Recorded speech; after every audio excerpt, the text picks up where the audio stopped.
ಎಷ್ಟೋ ದಿನಗಳ ಕಾಲ ನಿಮ್ಮನ್ನು ತುಂಬ ಹಚ್ಚಿಕೊಂಡು ಲವ್ ಮಾಡಿ ಬಿಟ್ಟು ಹೋಗುವಂತಹ ಸ್ತ್ರೀ ಆಗಿರಬಹುದು ಅಥವಾ ಪುರುಷರಾಗಿರಬಹುದು. ಮರಳಿ ಅವರು ನಿಮ್ಮ ಜೀವನದಲ್ಲಿ ಬಂದು ಸೇರಬೇಕು ಅನ್ನುವುದಾದರೆ ಇವತ್ತು ನಾವು ತಿಳಿಸ್ಕೊಡುವ ಈ ಒಂದು ಸರಳ ತಂತ್ರವನ್ನು ನೀವು ಮಾಡಬೇಕು. ಅದು ಏನು, ಹೇಗೆ ಮಾಡಬೇಕು ಅಂತ ತಿಳಿಸ್ತೀನಿ. ನಿಮಗೇನಾದರೂ ಇಂತಹ ಸಮಸ್ಯೆಗಳಿದ್ದಾಗ ಶಿವಾನಂದ ಗುರುಗಳಿಗೆ ಒಂದು ಫೋನ್ ಮಾಡಿ. ತುಂಬ ಸುಲಭವಾಗಿ ನಿಮ್ಮ ಸಮಸ್ಯೆಗೆ ಪರಿಹಾರವನ್ನು ನೀಡುತ್ತಾರೆ. ಎಷ್ಟೋ ಜನ ಪ್ರೇಮಿಗಳನ್ನು ಒಂದು ಮಾಡಿರುವ ಹೆಗ್ಗಳಿಕೆ ಇವರದ್ದು.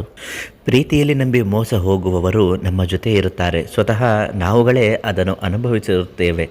ಇನ್ನು ಕೆಲವರಿಗೆ ಎಷ್ಟೋ ಬಾರಿ ನೀವು ಪ್ರೀತಿಸಿದಂತಹ ಪ್ರೇಮ ನಿವೇದನೆಗಳನ್ನು ಹೇಳಿಕೊಂಡರೂ ಕೂಡ ಅದು ಪ್ರಯೋಜನವಾಗದೆ ನಿಮ್ಮ ಮುಂದೆ ಅವರು ಬೇರೆಯವರ ಜೊತೆಯಲ್ಲಿ ಬೇರೆಯವರನ್ನು ಪ್ರೀತಿ ಮಾಡುತ್ತಾ ತುಂಬ ಚೆನ್ನಾಗಿರ್ತಾರೆ.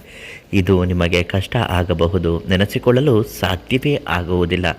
ಅಂತಹ ಬೇಗೆಯಲ್ಲಿ ಬೇಯುತ್ತಿರುವ ನಿಮ್ಮ ಜೀವನದಲ್ಲಿ ನಿಮ್ಮ ಪ್ರೀತಿಸಿದವರು ಮರಳಿ ನಿಮ್ಮ ಬಾಲಿಗೆ ಬರಬೇಕು ಅನ್ನುವುದಾದರೆ 2 ಎಕ್ಕದ ಎಲೆಯ ಮೇಲೆ ನಿಮ್ಮ ಹೆಸರು ಮತ್ತು ಅವರ ಹೆಸರನ್ನು ಬರೆದುಕೊಳ್ಳಬೇಕು. ಅರಿಶಿಣದ ಕೊಂಬನ್ನು ಮಧ್ಯಭಾಗದಲ್ಲಿ ಇಟ್ಟು 2 ಅರಿಶಿಣದ ಕೊಂಬು ಮಧ್ಯಭಾಗದಲ್ಲಿ ಇಡಬೇಕು.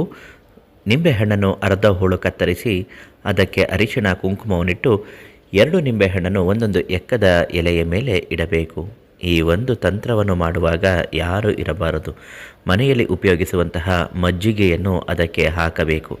ಸಂಕಲ್ಪದಿಂದ ಪೂಜೆ ಮಾಡಿ. ನಾವು ಇಷ್ಟಪಡುವಂತಹ ವ್ಯಕ್ತಿ ನಮ್ಮ ಜೊತೆಯಲ್ಲಿರಬೇಕು.